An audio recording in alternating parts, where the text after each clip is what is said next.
Asalaamu Alaikum wa rahmatullah wa barakatuh. Something on my mind today. Let me make this a little there. You can see a little better. I don't know if it's too dark. Something on my mind today. The more it's about wanting, about desire, and it also relates as well to something I mentioned in the previous video about value and being like in the middle. The more we want something, let's say we want for me, let's say I want a new car so bad. I want it more. I want a brand new one. It has to be the crazy car, maybe Lamborghini or like a Maserati or Bentley or something. I don't know. The more you want something, the further away it becomes. Right? Does that make sense? Because to want it means to not have it. For example, I'm not gonna say I want so badly the car that I'm in right now. It doesn't make sense because you're in it. How can you want it if you already have it? How can you want it if you already have it? And this separation between what we are and have versus what we want and chase and what we're trying to achieve. This is a big, this is something that creates a separation between us. So this is something on my mind today.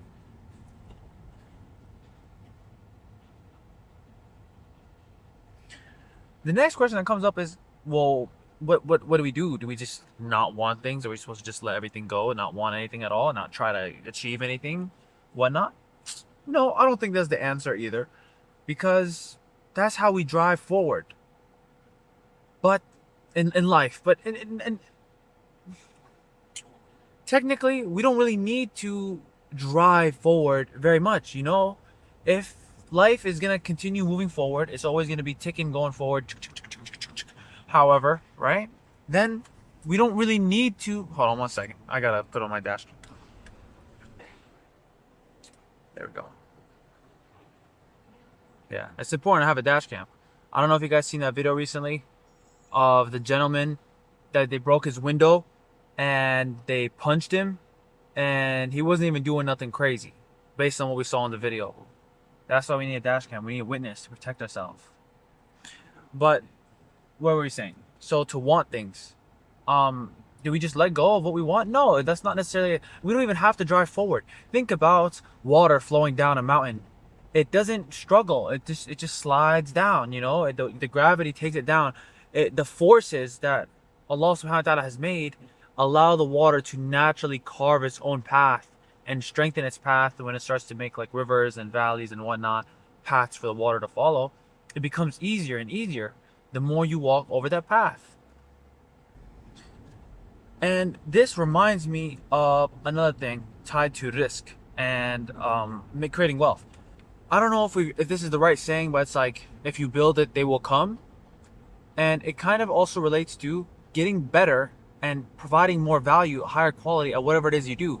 You know, when we wake up on a routine and we're practicing doing the same things every day, whether it might be whatever skill it is that you're perfecting. Let's say you're crafting tables of wood, or you're making videos, or you're doing photography, or you're working at a store, which I'm going to work right now. So if you are on you do things repeatedly, right? Every day we need to eat and sleep and whatnot. Things are cycles, right? We have the same seasons that go over and over. Yes, there's some, difference in the cycles, such as, hot and cold and whatnot, yin and yang. So, but the point is, we're going to be doing things cyclically in life. So we need to perfect our craft. We need to focus on creating a better videos, better craft, a better, whatever it is, make it better the next time, because it's like a sine wave. It's going to go down, it's going to come up. It's going to go down, it's going to come up. So every time you go through that wave, make that thing, whatever it is that you're working on, make it better. Why? Because when you become better at that thing, you're going to be an expert. People are going to want to know what you have to say. People are going to want what you have to offer more. You are now an expert at that thing. You are a trusted name. You know what you're doing. And not just because you're working on trying to be an expert, you are just perfecting the object at hand. you're gonna make more money that way. You're gonna get more wealth. And this, I'm not sure if this is related to any Sunnah teaching. I would check right now, but I don't want to check my phone right now. What do you guys think?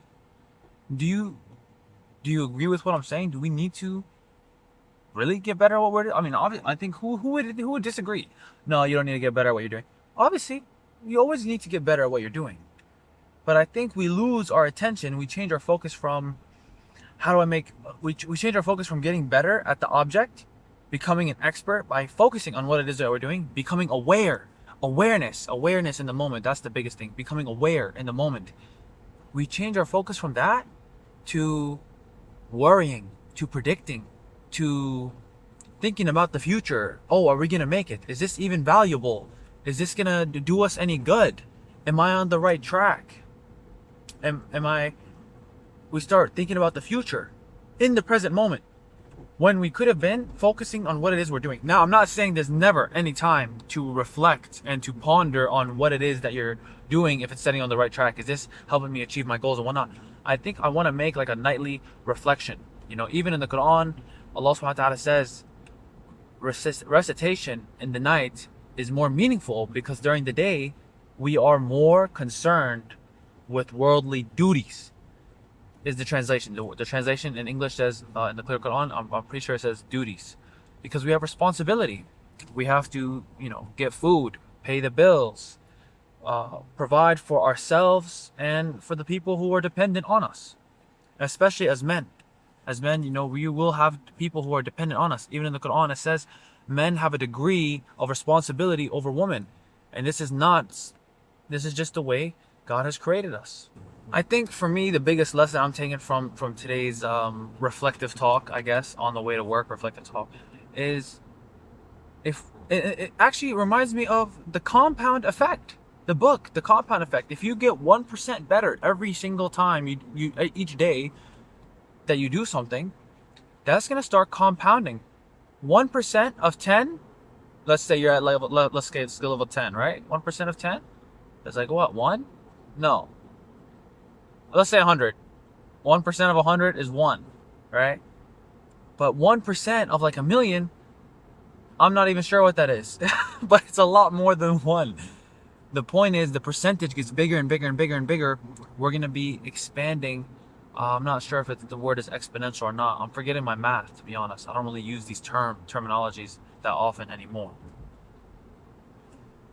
Anyway, we start expanding quicker and quicker. If we're getting 1% better at the thing that we're doing, the object, the education, whatever it is that we're trying to master. If we become all masters at something, how can people not want to pay you and value you when you're the master at that craft? Now, the real question is, what am I a master at? What are you a master at? Are you a master yet? Are you mastering something? For me, what am I a master at? I don't know.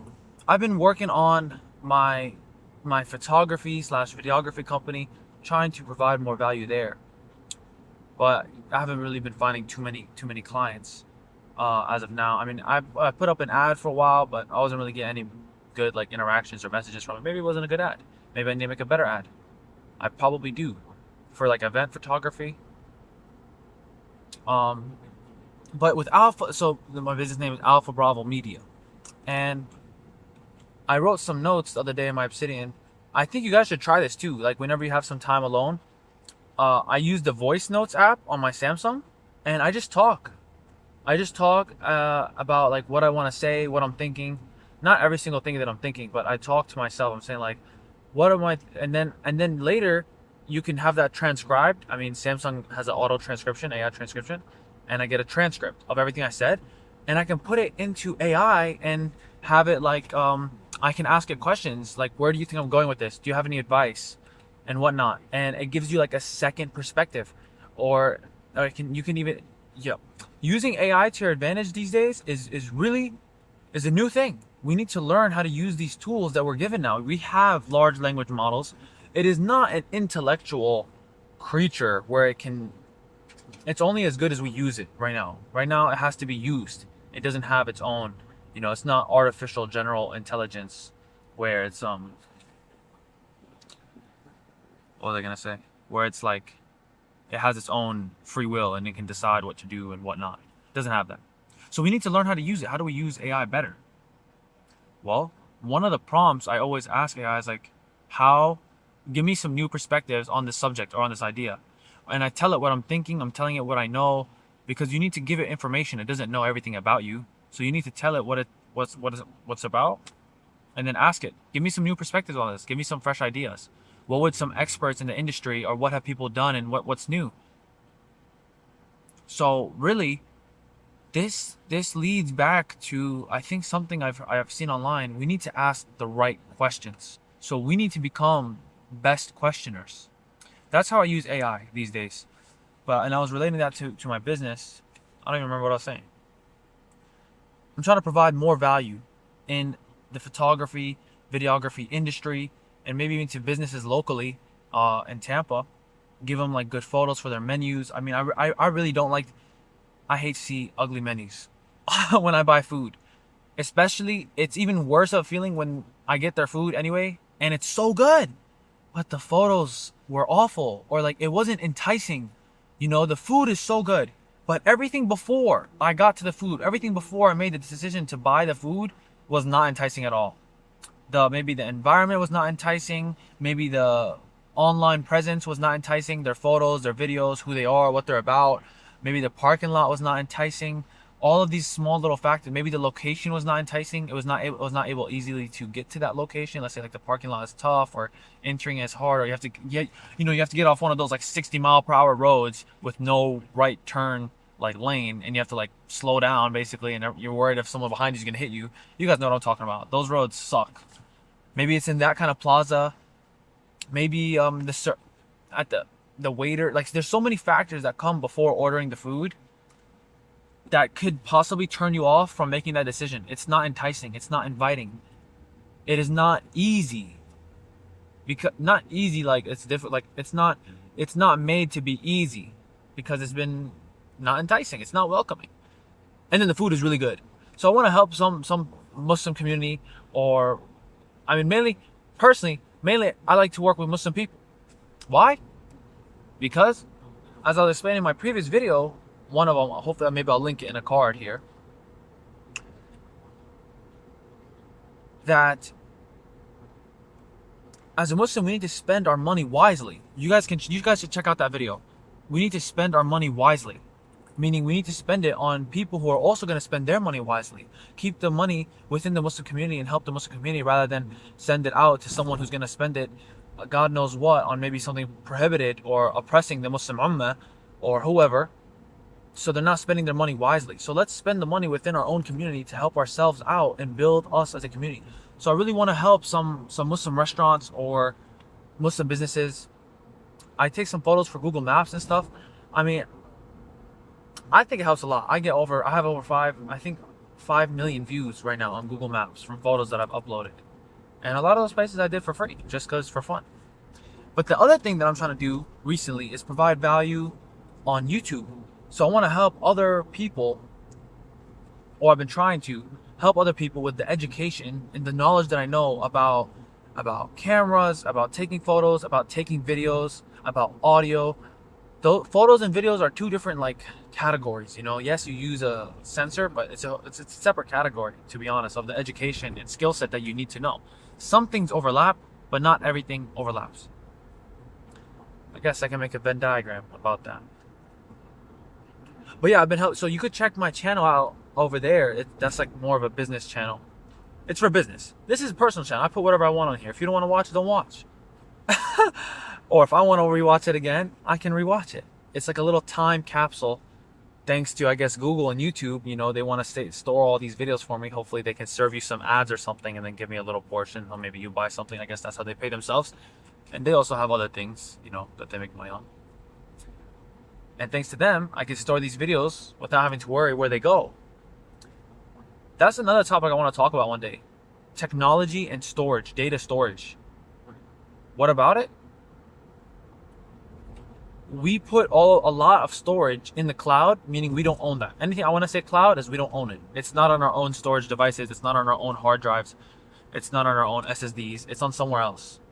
Now, yeah, they're going to have copies of it and copies, maybe 2 backups. But if you stop paying, or they just decide, hey, I don't want the stuff anymore, they can get rid of it. It's not yours because you don't have direct storage of it. Now, do we need direct storage? Maybe. I wish there was a nice, easier way to just like buy storage and link them all together. Yes, there's like dedicated network attached storage that you can buy or you can build. I think it just should be a little bit easier for people to manage their data all together. And what I mean by this is, for example, I gotta turn this camera a little bit. There. That's way better because I'm holding it like this and it kind of hurts my hand. So what if I do this? Oh, that's so much easier to hold. For example, right? You need to use iCloud or something like that, right? I don't like that. Or like Google Drive. We need to be able to have our own cloud easily for all individuals. Maybe decentralized storage. That'd be cool. You can get paid for decentralized storage.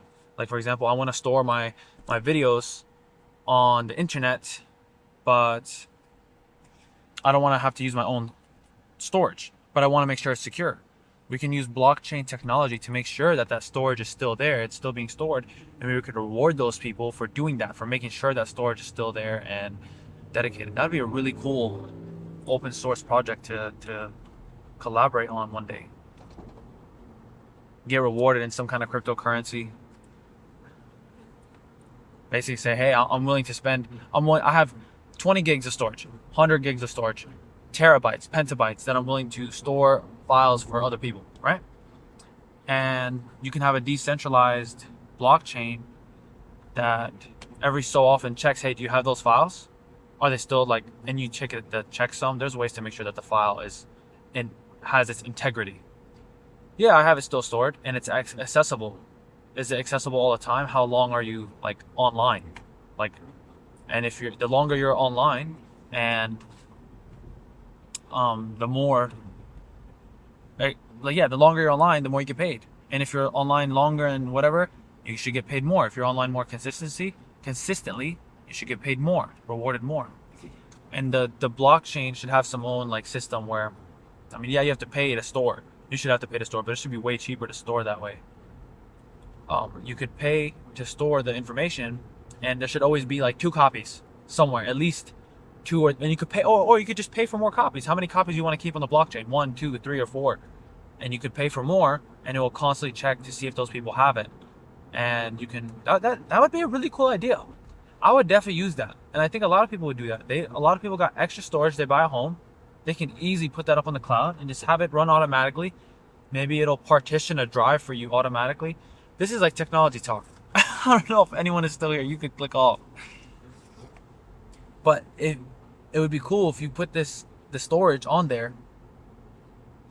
Yeah, because everyone has like these old computers or whatever. So instead of being reliant on, hey, I just want to get tied down to cloud service, Google Drive, or Microsoft or iCloud, whatever. No, it's decentralized. And if those people don't want to store your files anymore, whatever they might be, then they stop getting paid. And then it will be like a new ticket in the market. Hey, does anyone want to store 10 gigs worth of files? And they will get paid for that. Someone else will fill in the spot. That's why you have to have multiple copies of the files. Now, if they all go down, if all those people go offline, then your files are gone. But the point of decentralization is the more people that use it, the stronger it becomes. I really think decentralization with technology is going to be a big deal. Not just a big deal, but it's going to be very useful for everybody in all different ways of life. Economically, technologically, data, store, like all the different ways. Government, decentralization brings back, I feel like, independency. I have a whole thing I want to say about decentralization in the government in terms of voting and what's not. That would be really, really cool to discuss.